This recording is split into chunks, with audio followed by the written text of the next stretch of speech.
Hey guys, welcome back to Music Talk with John.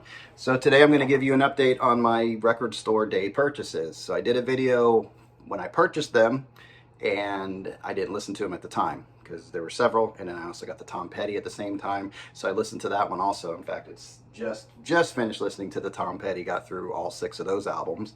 Um, and I'll tell you what I think about all these things. So we'll do the record store day stuff first. I actually have a couple notes here because I've gotten some comments. Thank you guys for commenting and talking with me. One guy in particular, PJH Vols, he had some questions. We were kind of talking back and forth about record store day, and I asked him if there's anything in particular he wanted to know about it, and he actually responded. I'm going to respond back to him and let him know right here. This is probably the best record store day I've had as far as material and what I bought and the quality of it.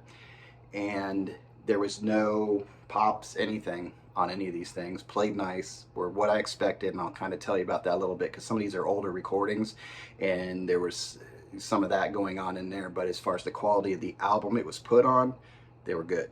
So we'll start with this one here, Skip James, the complete 1931 sessions. I didn't show you guys any of this either. This one was on transparent orange vinyl, so very neat. And I think they were kind of going maybe with the guitar color or something like that. So seems to kind of go with it, but it was a record store day exclusive, so it probably won't be released again. I'm glad I picked this one up. Skip plays piano and guitar on here. These were transferred from old 78s, so there is, when you put it on, you can tell it's the recordings and not this album, because the old 78s had some noise in there. It sounds like they probably cleaned them up, kind of like Robert Johnson. They did a lot of that where they cleaned it up. But you can tell, like, when the song ends and the space and before it hits the next song, it's nice and quiet. So this vinyl's quiet, but there's some noise from the recordings. I think the Hard Time Killin' For blues on the first song on the second side was a little rougher than the other ones, but I liked it. This old blues, and you have a little bit of that noise and something going on there, it kind of makes it cool. So remind you that it's old. So I like it. I don't know if that's for you, but that's what this album sounds like. I think my friend here had a question about that one. Yeah, he said the Skip James is a little too rough for him, and I can understand that, and that's why I kind of wanted to explain that. It's a little rough as far as where the source material is, but I like that with my blues, and as long as this vinyl is good and it's as clean as it possibly can be, I'm okay with it. And it wasn't at points where, like, I couldn't hear him. Now he's kind of a mumbler singer, so that was a little different, but I liked it. It's a true blues album, so I really enjoyed this. Then we had Big Bill Broonzy.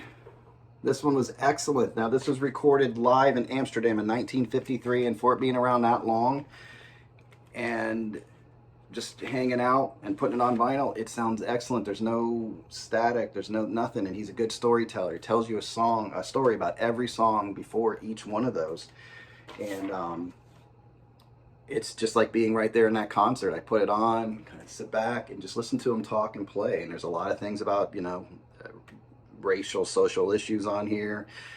Just good storytelling, everything in all these songs. And he's just a really good guitar player. Like, he can really do the fills and everything. It's just him and acoustic guitar. And the big ones here, let's see what's stuck out. I liked Willie Mae. I liked Black, Brown, and White. Very good, talking about social commentary on that one. Very good. Down by the Riverside was cool. I think that's a traditional song. There were a couple instrumental pieces on here, and he's just stomping and playing, and just, man, I would have loved to have been in that concert. But Big Bill Broonzy, that was definitely one I'm happy I picked up at Record Store Day. Like I said, this sounds excellent. Not a pop on it. Perfect. Then we have The Doors, Paris Blues, and there's an interesting story here. And you do have Albert King on side two. Now, Albert King, I don't think he even spoke, but his guitar playing is very, very much there, and it's excellent. So with this one, all right. So some people I've heard don't like this one. I liked it because I kind of knew what to expect. These are sort of bootlegs, or just, things that have been hanging around. Some parts, Jim Morrison's vocals are distorted. It just feels like you're in a live concert, and the technology at the time maybe at a live concert. So some of it peaks out a little bit maybe, or gets distorted. But I like it. I was kind of expecting that on this. I wasn't expecting this perfect album. The song Paris Blues itself is very interesting because there's it got messed up in the very beginning. So Jim Morrison, I think, was doing the American Prayer recordings and somehow did this song Paris Blues during that time. So I don't know if it was after he passed away. Okay, so the album kicks off with the long-anticipated Paris Blues, an extraordinary landmark for Doors fans and collectors since it's considered the last unreleased Doors song. The track may always be shrouded in a bit of mystery, though, since it's still undetermined if it was recorded during the LA Woman or Soft Parade sessions. Okay, so during those, I thought it was American Prayer. There's something here, because the tape was found by an engineer or somebody. They got it to Ray Manzarek, the keyboard player for the Doors. Manzarek took it home, was listening to the tape, left it in the player, and his little kid came up, little son, Pablo, I think his name was Pablo. Yeah, Pablo came up, hit the record button. So you're listening to this Paris Blues, and all of a sudden you hear some little baby go up and go gabba gabba goo boo. It was like baby gibberish in there.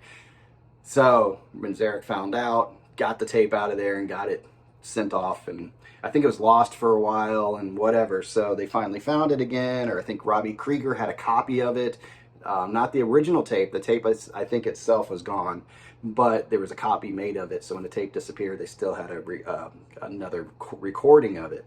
So they were able to go back through some editing and whatever. They put it together. I'm telling you what, though, when I hear Paris Blues, that's probably the best recorded song on here. You can't tell any of that happened, and they did a great job with it. So whatever they did to add to the song and put it back together, they did a great job with it. So that was Paris Blues. Again, the rest of them, he gets a little raunchy in there. You need meat, don't go no further. I'm your doctor. So there's some little risque songs in there. Jim Morrison not getting, too nasty, but he's definitely under the influence of something in there. But I enjoyed it. Again, if you're looking for a clean, perfect album, no, it's not going to be. It's sort of like a clean bootleg, and there's stuff on there that sounds really good, especially with Albert King. Some of it does sound a little distorted, but it's just like an old recording. So I'm okay with that, but just so you know ahead of time what's going on with that album. And then another one here is the Four Tops. And before I forget, PJH Vols, you actually had a question for me as far as Janis Joplin and why I didn't pick it up, because I forgot to. And the other reason, maybe, okay, I'm trying to remember why. I think it was because I forgot to, but I think there was a reason why in the beginning I didn't do it, and that was because it was a record store day first. It's not an exclusive, so it'll probably come out again. So that's why. So I wasn't like I had to jump on it. I'm not a huge Janis fan, but I know it's a good album. So it's going to be one that I was like, I don't want to go too crazy on record store day and just keep buying them. I want to keep it at a minimal thing. So I made sure when I made my list to get record store day exclusives, because I probably won't see those again. With Janis, I probably will. So that's my explanation for that. Now, Four Tops. This thing sounds really good. This was their second album. Had all the big hits. I Can't Help Myself, Sugar Pie Honey Bunch. Just every song on this just kills. It's got that Motown sound. It is very compact. I would have liked to have their vocals out a little bit more, but this is excellent. This thing sounded great. I'm glad I got this. And I can't remember. I can't remember if this was an exclusive or not, but this is one I've always wanted to get. So I was like, I didn't care. I was going to get it anyway. So Four Tops' second album sounds very good. Then there's the Jimi Hendrix. It is nice. They put it, I think the rest of these are on, actually, I think the Doors, I'm sorry. They put that on, yeah, very cool blue vinyl. So let me just skip back here real quick. So it's very nice blue vinyl. Just goes with the whole theme, so it is a nice look. I forgot what they called it. They have a fancy name for the blue vinyl. And I guess there's something in here too I was going to show you guys. I guess there's a book or something that's coming out. I forgot that was in there. It's a official signed limited edition book, but it's not signed by Jim Morrison. It's signed by like Robbie Krieger, John Dinsmore, Ann Morrison, and Andy Morrison. That's who signed the book. So it's another book. I don't know if it's just taken from notes of Morrison. I'm not sure of the background. But you can look at jimmorrisonbook.com just so you guys know that was in there. So you can check that out. And that's what was in there. And then we get to the Jimi Hendrix. And yes, PJH Vols, this was worth the, it was to me worth the point. This is a lot of jams. I think Jimmy talks once on here, but it's just a bunch of jams. And it's just freaking good, especially the Burning Desire one. He goes all over the place and he comes back. You can tell he's got a nice tight, this is with the Band of Gypsies lineup with, I think it's what, Billy Cox and Buddy Miles. So you have that Band of Gypsies lineup, and you can just tell. Now, I don't know if they've played these songs before in bits and pieces, but you can just tell, I keep calling him by the wrong name, Billy Cox and Buddy Miles, they are tight. They are in rhythm. They are just laying the foundation for Hendrix. And it's like Hendrix, kind of, you can hear a riff a little bit, and then the bass will start following that riff. And he'll keep that going with the drummer. And they'll do little variations, and then Hendrix will take off. And it's almost like when Hendrix is ready to change something up, he kind of quiets down, he kind of does something. Bass mimics that again, and they go off. So it's just great jamming, very good. If you just want to hear Jimmy play and do all kinds of neat crap, it's this. It's very good. I'm glad I got this. This I did see at a record store a while back. This is, I guess, was a, if I have this right, this was a bootleg at one point. This is an official bootleg of that time, and it's very clean, sounds good. The albums are very cool looking. They went with this color scheme here.